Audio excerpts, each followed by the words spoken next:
Hi, it's Laura at Hyperstamper. I have a really fun antique junk journal today for you. It is from a vintage Bambi book. Now, this isn't your typical Disney character Bambi.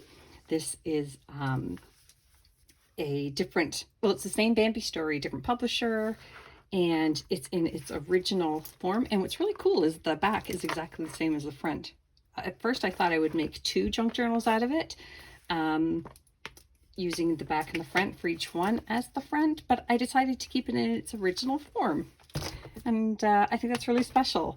So I've added some vintage beads here to match the cover, those beautiful browns and rusty color here, the blacks and beiges, and some vintage crochet here and vintage applique here. I've kept the original first pages of the book here and the original color plate. So I think that's just so pretty. Look at Bambi here. Oh, and the squirrel. I've added some antique and vintage ephemera throughout. No commercial papers, just all authentic. So it's really like a little journey through history. Here's a vintage sewing page. And I made this little booklet. Like all of the journals I have this week are going to have this little booklet in it. A few other special pieces. That's made of my scraps and vintage pieces. Great piece here. On doing laundry in the 50s. This woman is very happy to be doing her laundry as well. I keep noticing that. I'm never that happy to do any housekeeping. This is a 1968 Funny Bones card piece, and I just think it's really fun. The nose bone is connected to the head bone. Just put some lace here on top of a 1950s stamp collector's book page.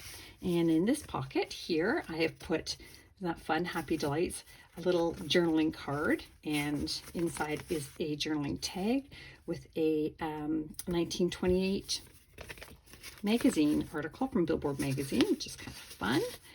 Put that back in there, and this is a 1953 yearbook page. Look at this.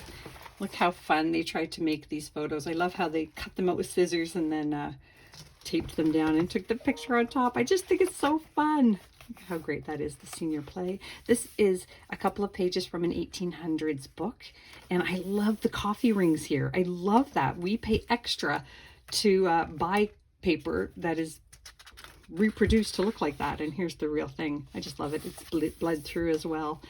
And so I left them in their original form and then hid this little pocket back here with vintage paper.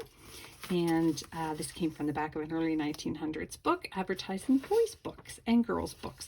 Little journaling card there as well. So lots of fun little hidden spots in here. Again, this one I'm using this week from the 1940s. And that is a photo. They're kind of photocopying in the 40s. And the pocket back there is holding this wonderful 1920s photograph. It is in rough shape, but I love the photograph. Hard one to part with, but I think it's super special. This beautiful, beautiful chateau up here on the St. Lawrence River. And then this gorgeous vintage playing card here. Well loved, and I just love the silhouette there of the Victorian woman. And this is a vintage flip chart paper that I've hand stamped and added it on there. And then in here is this beautiful plate. And from a 1950s, you can see it's well aged, beautifully aged here, 1950s art book, and you can lift that plate up if you want. It comes off very easy, and if you wanted to frame that, you could, and that is from a street in Paris.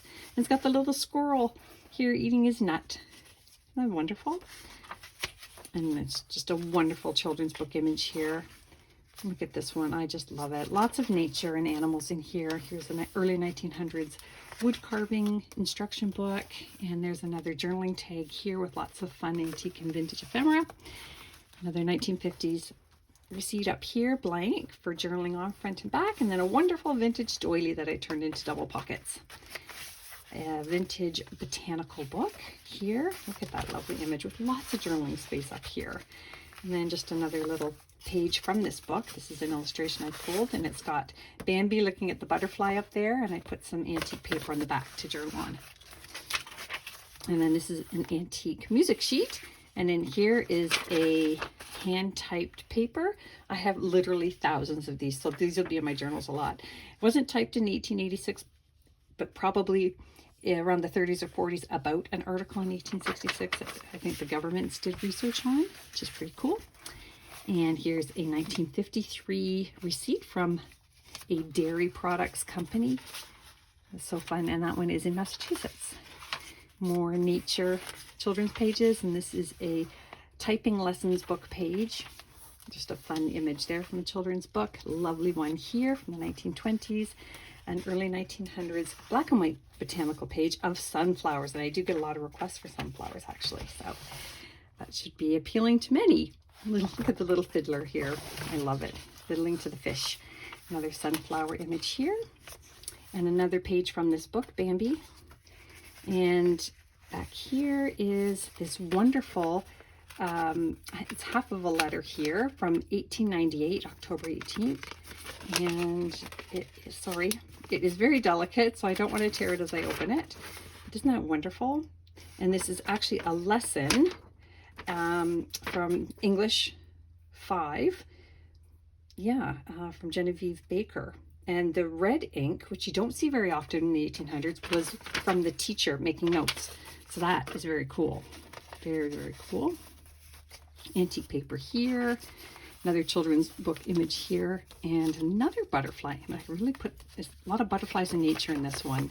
It's not pretty from a vintage book. It's a lovely little journaling spot there. And Oliver Cromwell, I have some of his books.